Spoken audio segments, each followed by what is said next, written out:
विरारमध्ये ठाणे जिल्हा मध्यवर्ती बँकेच्या निवडणुकीवरून मोठा गदारोळ झालाय। काल मतदान असताना भाजपकडून पैसे वाटप होत असल्याचा आरोप बहुजन विकास आघाडीने केलाय।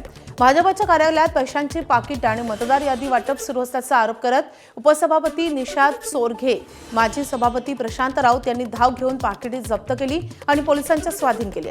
पोलिसांनी लाखो रुपये आणि पाकिटे जप्त केली असून पैसे मोजण्याची प्रक्रिया सुरू आहे। घटनास्थळी महापौर अजीव पाटीलही दाखल झाले होते।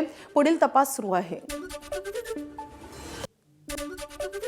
ठाणे जिल्हा मध्यवर्ती बँकेच्या मतदाराने मला सांगितलं की मला असे पैसे मिळालेले आहेत आणि या ऑफिसमधून पैसे वाटले जात आहेत, म्हणून मी डायरेक्ट या ऑफिसमध्ये आलो आणि चेकिंग केली तर एका बॅगेमध्ये भारतीय जनता पार्टीची पिशवी होती।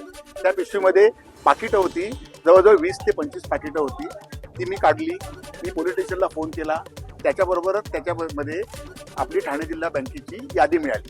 ते सहकार्य करता करता पंचनामा करण्यासाठी जर आले असताना भारतीय जनता पार्टीचे नेते जर त्या पोलिसांनाच जर असं विचारत असतील की तुमच्याकडे सर्च वॉरंट आहे का जर एखाद्या ऑफिसमध्ये येण्याचं, तर किती दुर्दनीय गोष्ट आहे।